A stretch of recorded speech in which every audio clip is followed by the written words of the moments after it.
Elias Vance lived by the metrics. A former systems engineer whose corporate burnout had led him to the quiet obsession of self-sufficiency, his home was a monument to efficiency. The 72 high-efficiency panels across his roof were his pride, his bank, and his peace of mind. He tracked their output with the vigilance of a central banker, scrutinizing every kilowatt-hour the way a sniper checks the wind. For 4 years, the graph in the daily yield section of his proprietary monitoring dashboard had been a thing of beauty, a predictable, soaring parabola that peaked around 1 p.m., generating far more power than his modest home could consume. The excess power he sold back to the grid was what paid the mortgage. It was his system. It was his life. Then, 3 weeks ago, the beautiful parabola began to sag. It wasn't a sudden catastrophic failure, which an inverter error or grid issue would announce with flashing alarms. This was a subtle decline, a persistent slow-motion leak. Each day, despite flawless skies and optimal panel temperature, his peak production was consistently 20 to 30% lower than the historical baseline. "It can't be the weather," Elias muttered, leaning close to the 4K monitor in his office, the glow reflecting off his tired eyes. He cross-referenced the yield with NOAA data, satellite imagery, and even local humidity readings. The sun was perfect. The system was calibrated. Yet, the energy was simply not there. He spent the first week in a state of meticulous denial, chasing ghost errors in the software, rebooting inverters, and checking microfractures on the panels with a drone camera. Nothing. Everything was functional, which meant the problem wasn't a failure to produce power. It was a failure to record it. The energy is leaving the system before it hits the meter, he finally concluded, the realization chilling him to the bone. Theft. But how? The entire setup was locked, wired, and secured. His gaze drifted to the window, settling on the manicured, pristine property next door, the home of Eleanor Graves. Eleanor, a woman who treated neighborliness like a personal slight. She'd complained about his clean rainwater runoff, his silent ventilation fan, and, most frequently, the obtrusive glare of his panels, the very panels that were now under attack. Elias walked out onto his patio, the sun beating down, illuminating the dust motes dancing in the air. He walked the perimeter of his fence line, his eyes scanning the dry earth, the dense jasmine bushes, and the weathered wood. Nothing looked disturbed. He paused near the corner where his main trunk line, a thick, armored conduit, vanished into the ground before connecting to the external utility meter. It was sealed with tamper-proof bolts and buried 3 feet down. He knelt, pretending to prune a bush, and ran his fingers through the mulch near the foundation. He found it instantly. Not the main conduit, but a faint, almost invisible discoloration in the soil. A thin line where the earth had been recently disturbed and clumsily packed down again. He pulled away a handful of dead leaves and inhaled sharply. Beneath the surface, protected by a thin layer of rubber sealant, a separate, commercial-grade cable, black, heavy-duty, designed for outdoor burial, emerged from a small, expertly bored hole in the side of his utility pedestal. It was an unauthorized tap, a literal siphon on his power supply. The thieves hadn't tried to steal the electricity from the main grid after it left his meter. They were taking the clean, raw, high-voltage DC power directly from his solar array before it even hit his main inverter. A cold, heavy rage settled over him. This wasn't some desperate thief. This was calculated, meticulous, and professionally executed. Only someone who lived next door, someone with a clear view of his schedules and infrastructure, could have orchestrated this. Elias followed the faint, disguised path of the buried cable with his eye. It cut a straight line under the fence and disappeared beneath the back deck of Eleanor's house. He stood up, his heart pounding a frantic rhythm against his ribs. He didn't bother with the police yet. This required verification. He returned to his office, grabbed his thermal camera, and waited until dusk. Under the cover of darkness, he crept back to the fence, holding the thermal camera low. The image on the screen was undeniable. The buried cable showed up as a glowing, unmistakable line of heat. And where the line ended, beneath Eleanor's deck, a distinct, large thermal signature glowed, consistent with an additional heavy-duty battery bank and inverter system running continuously. She wasn't just stealing a trickle. She was running a major supplemental system entirely off his clean, prepaid solar power. The next morning, Elias went straight to her front door, foregoing the usual civil pleasantries that had long since died between them. He hammered on the door, his fist echoing off the heavy oak. Eleanor opened it, dressed in expensive athleisure wear, sipping a green smoothie, her expression one of bored annoyance. "Elias, to what do I owe the, aggressive visitation?" Elias didn't waste time on civility. He held up a muddy, cut section of the black industrial cable he'd dug up near the fence line. "This belongs to you, Eleanor. Or maybe I should say it connects to you. It's connected to my solar infrastructure. You're stealing my power." Eleanor didn't flinch. Her eyes, cool and gray, barely registered the mud on the cable. She took another slow sip of her smoothie. "Mr. Vance, I'm afraid I have no idea what you're talking about. Are you suggesting I, illegally wired your house?" "That sounds like a delusion fueled by a little too much time staring at your spreadsheets." "The thermal imaging doesn't lie," Elias retorted, fighting to keep his voice level. "I know you've got a system running under your deck. It's draining me of 25% of my daily yield. I'm calling the utility board, the police, and I'm hiring a surveyor to dig up every inch of that line." Eleanor's lips curved into a slow, patronizing smile. "You do that, Elias, but perhaps you should check your property lines first, or maybe your sanity. Because if you start digging up my yard, I'll file a suit for trespass and property damage that will bury your precious solar savings for the next decade. Have a nice day." She shut the door quietly, the heavy click of the deadbolt sounding like a judge's gavel. Elias stood there, gripping the muddy cable fragment until his knuckles were white. The calculated smugness, the threat of legal action. She wasn't just denying it. She was challenging him, knowing her wealth and legal connections often trumped his evidence. He saw the flaw in his plan. The legal route would be months of litigation, stress, and expense. She would continue to drain his lifeblood while the lawyers argued. He looked up at the sun, now climbing high, bathing his panels in golden light. Power. She had stolen his. He realized the real theft wasn't just the electricity. It was the theft of his peace, his time, and his future. Elias drove home, but he didn't head for the phone. He headed for his workshop.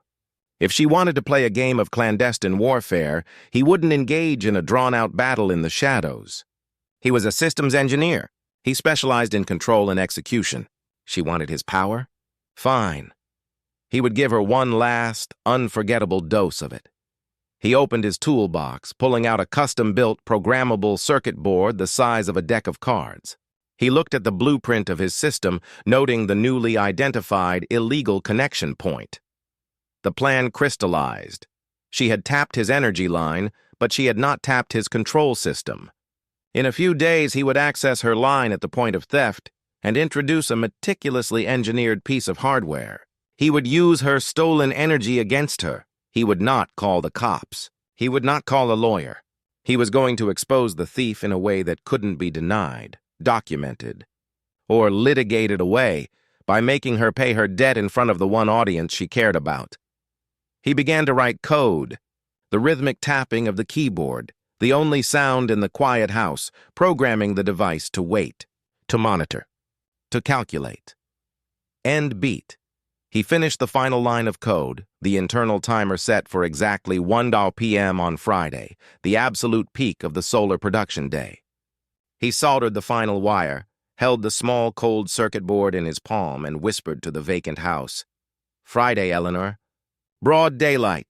The game was now automated, and the consequence was scheduled. The 3 days leading up to Friday were a crucible of hyper-focus for Elias. He existed in a state of suspended animation, divided between the mundane reality of his neighborhood and the highly volatile reality of his engineered revenge. The small circuit board, which he had christened the Arbitrator, was the nexus of this dual existence. It was currently sitting under a high-magnification lamp in his workshop, a complex tapestry of silicon and copper that represented the culmination of 2 decades of systems expertise, now weaponized for neighborly justice. The Arbitrator's primary function was simple: When triggered by the internal 1:00 p.m. timer, it would momentarily isolate the DC line between his panels and Eleanor's siphon point. It wouldn't cut the connection. Instead, it would introduce a carefully timed high-amperage surge that would overload Eleanor's rogue inverter, not destructively, but spectacularly. The goal was to force a system shutdown visible from the street, and more importantly, trigger a cascading failure that would broadcast her equipment's unauthorized energy consumption onto a publicly accessible frequency that Elias's main system could temporarily hijack and display. A digital confession powered by stolen sun. The problem wasn't the engineering, it was the installation. He needed to access the tap point, seal the arbitrator into the illegal connection, and be gone before sunup. The tap was just inches from the property line, but still technically on his side of the fence, the only saving grace.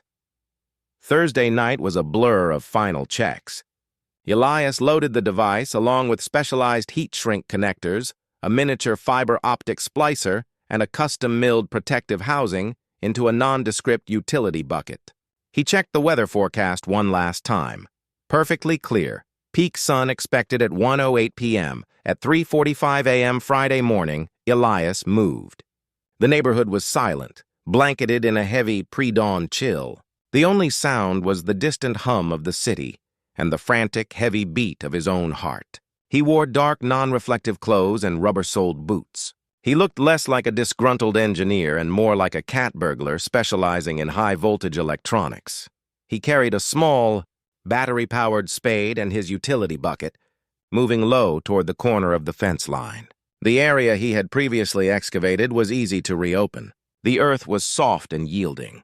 He quickly exposed the thick, black industrial cable running from his pedestal and the point where it was spliced into his system's conduit. The cold air kept the thermal signature of Eleanor's deck system low, but he could feel the slight warmth radiating from the stolen power line.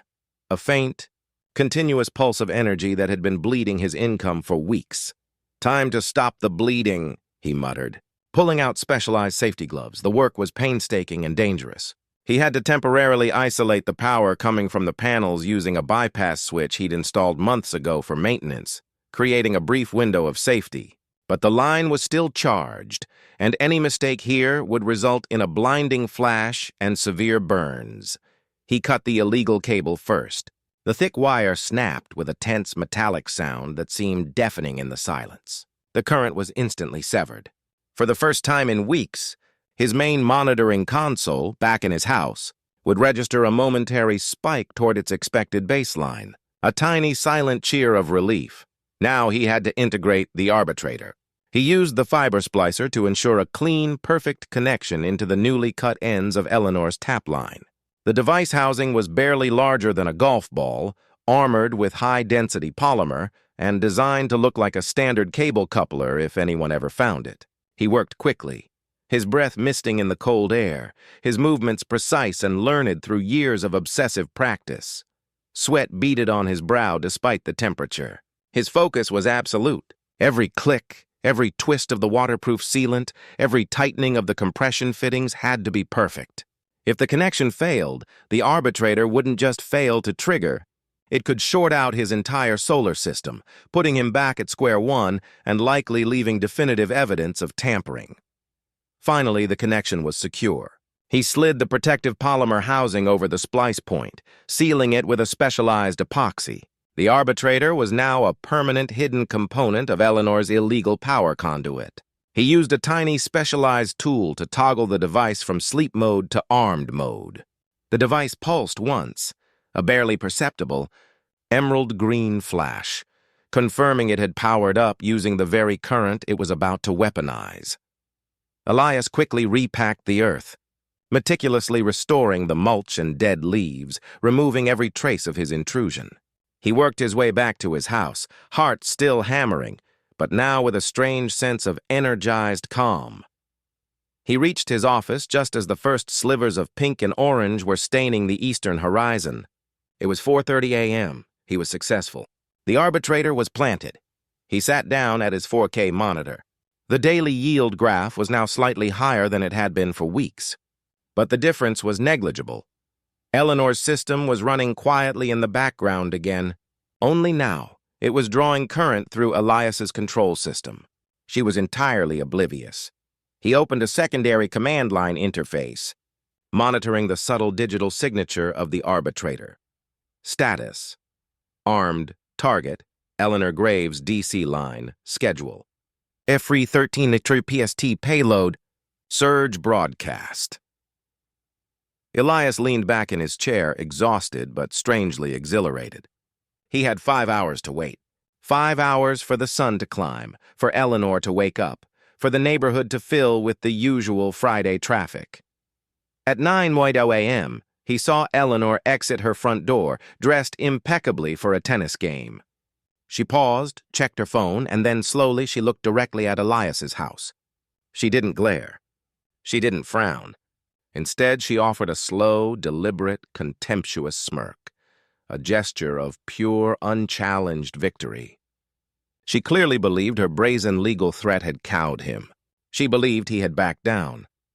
Elias returned the look with a calm, practiced blankness.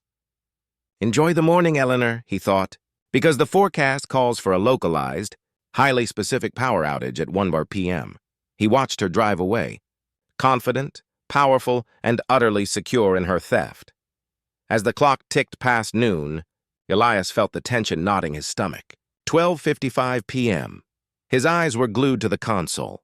His main system's output was now peaking, a glorious, powerful wave of clean DC electricity. Suddenly, at 12:57 p.m., the arbitrator's status message on the secondary console changed, not to triggered, but to something Elias hadn't programmed for. Status: armed target, Eleanor Graves DC line. Schedule: Fry 13 Boulaz. PST payload: surge broadcast, alert. Unexpected inline filter detected. High capacity. Stand by for adaptive recalibration. Elias bolted upright, slamming his hand down on the desk. An inline filter? What the hell is she running? The realization hit him like an electric shock. Eleanor had installed her illegal setup using commercial-grade equipment. The unexpected inline filter meant his targeted surge, designed to crash a simple inverter, might be absorbed by a professional-grade power conditioner or backup safeguards she had installed. To protect her expensive stolen system, she had not only tapped his power, but had secured her tap against detection or minor interference. His elegant revenge was now at risk of being a spectacular dud. He frantically typed commands, trying to manually override the arbitrator's recalibration sequence. The device was smarter than he had anticipated. It was attempting to calculate the required voltage multiplier to overcome the filter's absorption capacity, pushing the surge into truly dangerous, potentially destructive territory. The original plan was for exposure, not fire. The clock hit 12:59 p.m. On his main solar monitor, the power output reached its absolute daily peak, 15.4 kW, all of it flowing directly into his utility line, and through the hidden tap, where the arbitrator was calculating its final terrifying multiplier. Elias leaned forward, his face inches from the screen, watching the terminal. The arbitrator responded one last time. The digital readout on Elias's secondary console froze for one agonizing second. It was 1 p.m. The golden midday sun, the very source of Elias's wealth and Eleanor's stolen comfort, was at its zenith. Elias did not hit the abort key. His rage, cold and clear, was now operating the controls of his reality. He watched as the triggering in 60 seconds. Countdown hit 0. A low, resonant thrum echoed from the corner of his yard, a sound Elias barely registered, but which signaled the instantaneous surgical redirection of 15.4 kilodolars of raw DC solar power. The arbitrator, true to its programming, momentarily isolated the tap line, calculated the required X3.2 voltage multiplier, and released the entire, devastating pulse directly toward Eleanor's hidden system. It wasn't the slow, drawn-out explosion of a cheap fuse. It was the high-speed, catastrophic failure of commercial-grade electronics. From Eleanor's backyard, specifically beneath the pristine white lattice of her elevated deck, There was a sound like tearing silk followed by a sharp, violent crack, the sound of high-grade capacitors venting under impossible pressure. Immediately following, a thick, greasy plume of white smoke erupted from the deck structure, smelling sharply of burned metal and ozone, rising rapidly into the perfectly clear, blue sky. The immediate visual effect was undeniable, dramatic, and impossible to ignore. Several neighbors, out walking dogs or getting mail, stopped dead in their tracks, their faces turned toward the plume of smoke rising from Eleanor's impeccably maintained property. Elias's 4K monitor went dark in the office, but only for a fraction of a second. The main solar inverter, detecting the massive, momentary drop in impedance followed by a dead short on the DC line, instantly tripped its main internal safety breaker, protecting Elias's own assets. But the physical shock was only the first part of the payload. The arbitrator, in the nanoseconds before its own housing was melted by the surge it initiated, executed its final command, the data broadcast. It piggybacked a burst of encrypted data onto the nearest 2.4 GHz Wi-Fi channel, which Elias's external repeater picked up and instantly relayed to a small, discreetly placed LED display panel he had built into the front face of his exterior utility pedestal, the place where the theft began. The LED screen, usually displaying a benign net zero message, began to flash in angry, urgent red, cycling 3 screens of information visible from the street. Screen 1, critical system failures. Screen 2, unauthorized DC load. Detected screen 3, peak theft. Tao. Source, 1245. Oak Street. The message was clear, technical, and broadcast with the unassailable authority of machine logic. It wasn't Elias shouting from his porch. It was his solar array itself, the silent victim, naming its thief. A moment later, a black SUV, Eleanor's vehicle, screeched around the corner. She had cut her tennis game short, likely alerted by a sophisticated system failure notification on her wrist, or perhaps just a gut feeling that something had gone terribly wrong with her silent stream of free power. She slammed the car door shut and didn't even look at the rising smoke. Her eyes locked instantly on the flashing red screen of Elias's utility pedestal. She started running, her tennis skirt flashing white in the sun, her expression a toxic mix of panic and pure, unadulterated fury. "Vance!" she shrieked, skidding to a halt near the fence line, looking first at the smoking deck and then back at the flashing message. "What the hell did you do? You damaged my property. You've ruined everything!" Elias walked slowly out of his front door, completely calm, holding a simple tablet displaying the now idle code of the arbitrator. He wore clean jeans and a plain gray shirt. He looked like a homeowner, not a saboteur. "I didn't damage your property, Eleanor," Elias said, his voice even, yet carrying the cutting edge of absolute certainty. "I merely responded to an anomaly on my property. Specifically, the highly suspicious heavy-duty black cable leading directly into a non-declared auxiliary inverter under your deck. You trespassed. You tampered with my equipment," she hissed, gesturing wildly at the smoke. "I removed an illegal tap from my wiring on my side of the property line, which was actively draining my income," Elias corrected, taking a small step closer to the fence. "The equipment you claim ownership of was an unauthorized drain on my system. It's not yours if it's running off stolen current, is it? And it failed spectacularly because it was forced to contend with the full, unfiltered power of my array. You planned for a trickle, Eleanor. I gave you a river." A small crowd of neighbors had gathered across the street, pretending to be distracted by their phones or landscaping, but their eyes were glued to the confrontation and the flashing LED screen. The number 422 Quodowell was a silent, damning indictment. They knew Eleanor's reputation, and now they had objective proof. Eleanor, noticing the crowd and the flashing screen, instantly shifted from rage to legal posturing. Her face hardened, regaining some of its familiar composure. "This is criminal destruction of private property. Elias, you will be sued for every penny of that replacement system, plus punitive damages for slander and malicious intent. And tampering with an electrical line is a felony. Enjoy your petty vengeance because you just bought yourself a decade of court dates." She pulled out her phone, already dialing. I'm calling the police right now. They can figure out which one of us is the criminal. Elias just smiled, a small, tired, but genuinely triumphant smile. He didn't reach for his phone. Go ahead, Eleanor. Call them, he said, nodding towards the smoldering deck. When they arrive, I'll show them where the power was stolen. And then I'll show them this. Elias raised his tablet, and with a swipe, he opened a clean, time-stamped video file. It wasn't the footage of him installing the device. It was a crystal-clear, high-resolution thermal recording from earlier that morning, a recording he had programmed to capture as a final insurance policy, showing the thick, black cable glowing red-hot under the soil of her yard as it transferred power, followed by a wide-angle shot of a utility worker, Eleanor's hired electrician, crawling under her deck last week to check the connection. The video was clear, irrefutable proof of her criminal intent and meticulous planning. Eleanor's face went from pale pink to a ghastly, splotchy red. She hadn't just been exposed.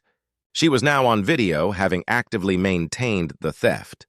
She saw the game was over, not in the shadows of a courtroom, but right here, in the full, unforgiving light of the Friday sun. End beat.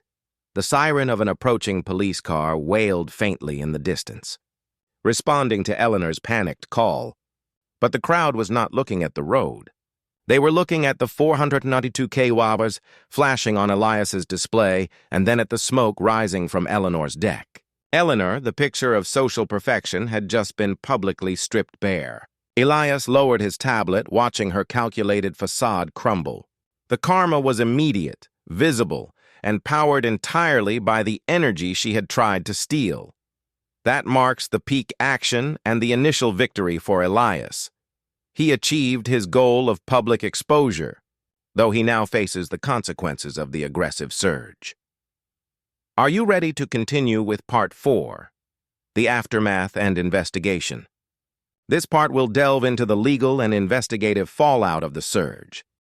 The local patrol car, followed closely by a large yellow utility service truck, arrived simultaneously. The flashing blue and red lights painted the stunned faces of the gathered neighbors. The scene was bizarre, a plume of acrid smoke rising from the deck of the neighborhood's most fastidious resident, and a digital message broadcasting her guilt from her neighbor's utility box. Officer Reynolds, a veteran with a thick mustache and an expression of profound weariness, stepped out of the patrol car. He took one look at the smoking remnants under Eleanor's deck, another at the flashing 422 kWh on Elias's pedestal, and sighed heavily. All right, whose property is smoking and who's running the unauthorized Times Square display? Reynolds asked, walking toward the center of the conflict. Eleanor, her composure snapping back into place with incredible speed, rushed the officer. Officer, I called you. This man, Elias Vance, deliberately and maliciously destroyed my property. He admitted to it. He put an illegal device on my line and caused a massive electrical surge. She pointed a trembling finger at Elias, ignoring the thick black cable that was still partially exposed beneath the mulch. That is a felony, destruction of property. I demand he be arrested. Elias remained calm, stepping forward to meet the officer's eye. I'm Elias Vance, 1243 Oak Street. I reported an ongoing sustained theft of power from my private solar array. That damage is the result of an illegal, unmetered tap on my DC power line, which I simply removed, albeit with a necessary electrical surge. Before Reynolds could process the solar physics, Mike, the utility foreman, approached with a grim look. He had already climbed over the fence, inspected the charred area, and was now holding the blackened, fused remains of the arbitrator and a section of Eleanor's high-capacity battery inverter. Officer, you need to understand the specifics here, Mike stated, holding up the components. This woman, Mrs. Graves, was tapping into Mr. Vance's raw DC output before it hit his main inverter. This isn't just power theft, which is a major utility offense. This is an unpermitted, dangerously wired bypass that could have caused a neighborhood fire if her equipment hadn't absorbed the initial impact. This device of Mr. Vance's, Mike turned the fused arbitrator over in his hand, was definitely unauthorized, but it confirms the illegal tap. Look here. Mike pointed to the spot where Eleanor's black cable emerged from under the fence. now fully exposed and neatly severed.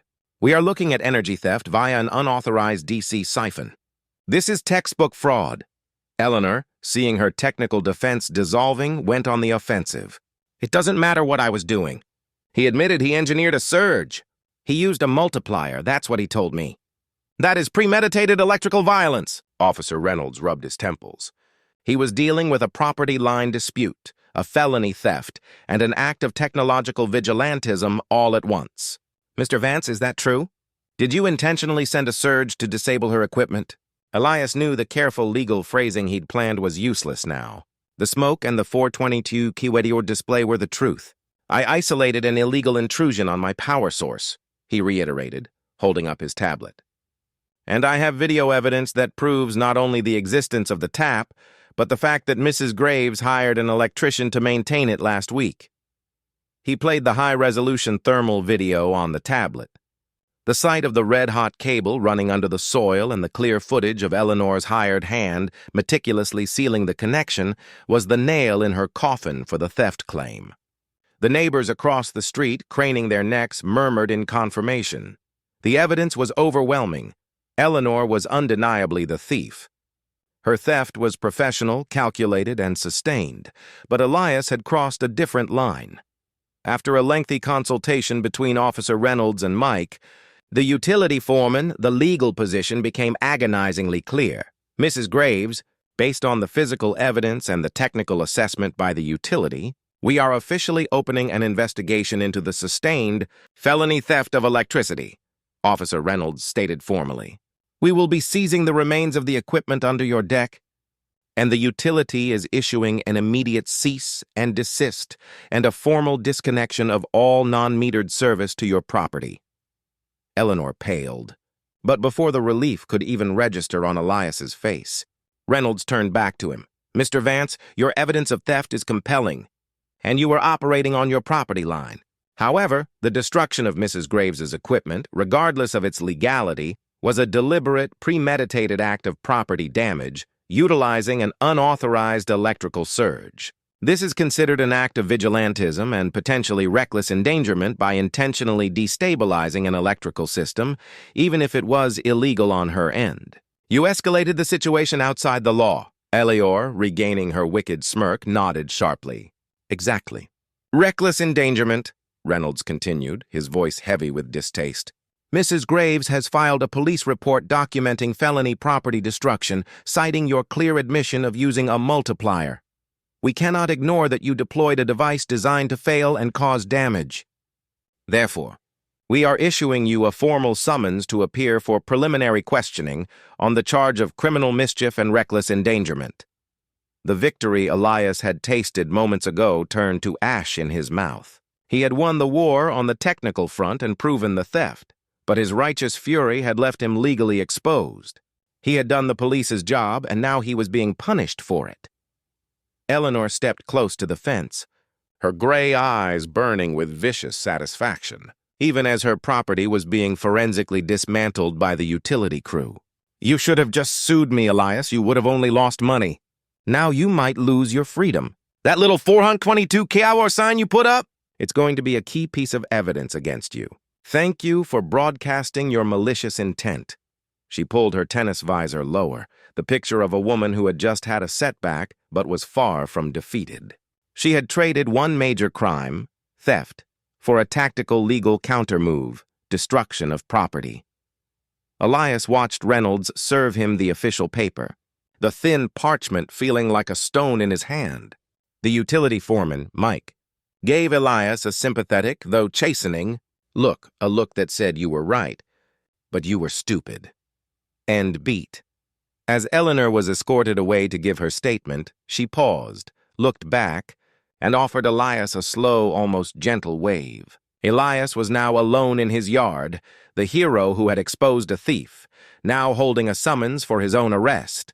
The flashing red 422 quaff, a monument to both his genius and his legal blunder. He had traded a financial drain for a profound legal threat.